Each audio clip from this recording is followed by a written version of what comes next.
Hey, how you doing? This is Craig Beck from StopDrinkingExpert.com. Welcome into a really important episode. I want to talk about self-confidence, self-belief. And this is because I've had a couple of emails from two different people, but pretty much on the same subject. Now, if you're jumping in here at my channel because you're worried about your drinking, I encourage you to do something about it today. Go to my website, stopdrinkingexpert.com, sign up for today's free quit drinking webinar, and I'll tell you how my process works so well.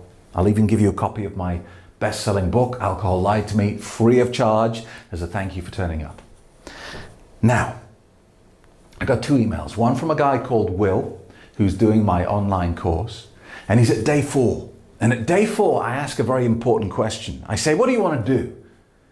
Do you want to A, quit drinking completely, B, cut down, or C, just carry on?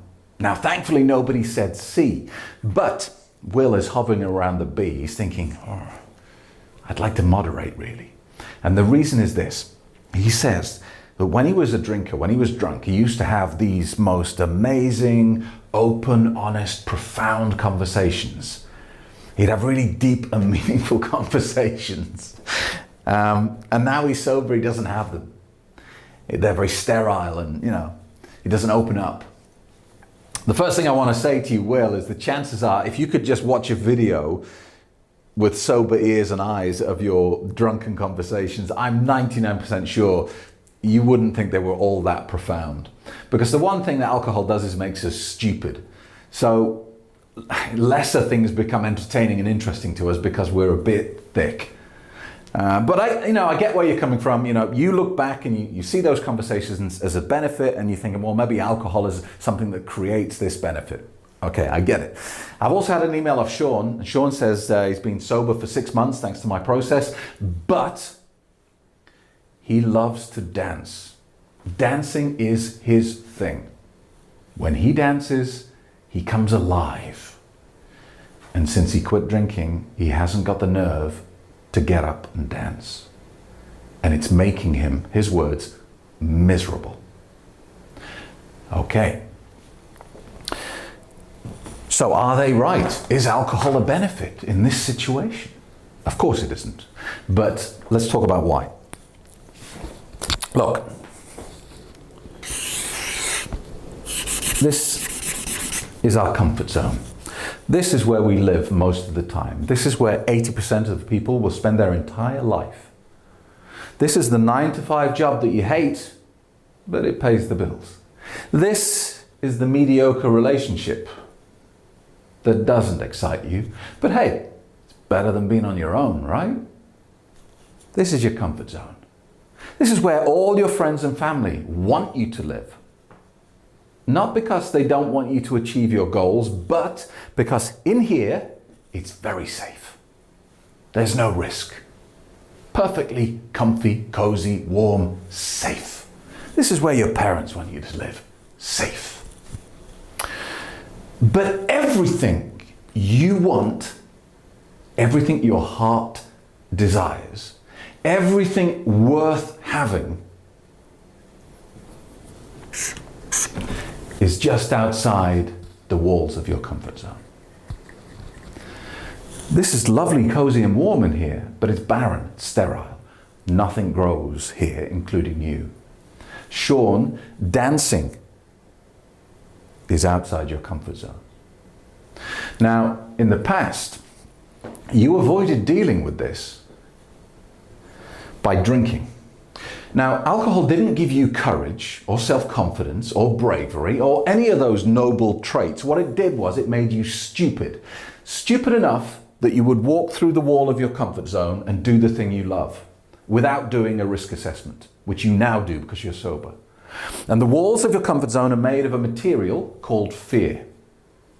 And fear used to serve a very valuable purpose for us. Back in the day when, there was no legal system and there were wild animals everywhere wanting to kill us, there was vigilante justice, and if someone saw you and they wanted what you had, they just killed you and took it, and that was it. Back in those days, fear was a very valuable resource, and chances are the person who was most afraid lived the longest. It doesn't really apply today because we live in a civilization that's more refined. And yet we still have these sensations of fear everywhere. And most people respond to sensations of fear by freezing. Not by fighting or running, but by freezing, by doing nothing. And this is why so many people will spend their entire life in a mediocre situation, working in a job that they don't really like, in a marriage that doesn't really work anymore, because it's comfortable and it requires them to do no pushing through the barriers of fear. So, Will, your deep and profound, open and empathetic conversations were outside your comfort zone, and you used alcohol to get you there. But what I will say to you is, if you're doing this, you're stealing from yourself. You're robbing yourself. Because, Shaun, if dancing is important to you as I think it is, if it makes you feel so good, imagine how it would feel if you did it without taking an anesthetic first. Imagine if you were 100% aware of your feelings, the emotions, how the music felt against your body, against how your body felt. Imagine if you were 100% awake and comfortable in that moment of dancing. I can't understand it. I'm far too British. Dancing to me is like hell on earth. But if that's your thing, imagine doing it conscious instead of taking an anesthetic first. You are stealing from yourself if you're using alcohol to get to here. What you have to do when you stop drinking is you have to do an honest assessment of yourself and an honest assessment of your life and say, what do I want? How am I going to get it? And if it's got any value to it, it's going to involve you feeling uncomfortable. There's no other way around this. The only way to beat fear is to expose yourself to the thing that you're afraid of. And that's what I'm encouraging you to do. And I'm not one of these, coaches who just talks the talk. I've been there and done this. I've walked the walk. Because, when I quit drinking, I looked at my life and I saw a shambles. I was living here for decades. I was in a job I hated. I was in a marriage that had collapsed and it should have been ended years previous. I was miserable. My health was terrible. I was in a financial mess. My whole life was a disaster area. And there's no way to fix that without stepping outside the comfort zone and experiencing a little bit of fear. And to fix my life, I used something that I call fear technology. And if you use fear technology, what you'll find is that you step outside your comfort zone, and this becomes your new reality. And that's not where it ends. That's not the end of the story. Once you start living out in this much better environment, new things appear. And again, you have to push forward. And you see what happens here? This is how growth happens. This is how you continually keep growing as a person and living bigger and better and more brighter lives, by continually pushing through fear and getting to the point where you achieve your goals. And fear technology works like this. Let's just say, here's you, okay? And your goal is to jump over this wall, and it's 1 meter high, all right? And you're afraid of doing this, it's scary to you. With fear technology, you purposefully do not train for this goal. You train for this goal. And you fail. You constantly try and jump the 2 meter wall, and you fail and you fail and you fail and you fail and you fail and you fail, and it goes on and on and on. You're failing. And then one day, you jump over the wall. Now, at that point, how do you feel about jumping the 1 meter wall? It's nothing. It's so easy. It's insignificant. You do it without a second thought. And so, Shaun, if you're scared to dance sober, then I encourage you to use fear technology. Set yourself a challenge that requires you to do massively more than just get up and dance. Do something in public. Sign up to do some stage show, or do something that really exposes you to the thing you're afraid of. And then when you've achieved it, and you come back here just to stand up in a dance club and dance, it's nothing. It's so easy. Like I said, I'm not just talking the talk here, because this is what I use to fix my life. When I quit drinking and I realized that my marriage had been a disaster for a long time and I brought it to an end, I found myself single again. I'm in my mid-30s and I'm single again for the first time since I was 18 years old. When I was single the first time around, the internet didn't exist. I mean, that's pretty scary, isn't it? And I was terrified of talking to women. I had no experience of it. I went to an all-boys school, and then I left school, met my wife, got married, had kids, settled down, got a mortgage. I had no idea how to talk to women. And so I had a huge problem. Of course, what most people do in this situation is they say, well, I'll just stay with what I've got because it's better than being on my own. I'll stay in the broken marriage and I'll just pretend it's not happening because it's much easier and less scary. I decided I wanted more than that. And so I stepped out into the unknown, into a place that was very uncomfortable. And I used fear technology because my goal was to meet the woman of my dreams. A woman I had a spiritual, intellectual, physical connection with, who I could spend the rest of my life with. That was what I wanted. I wanted a really high quality relationship with the woman of my dreams. That was my goal.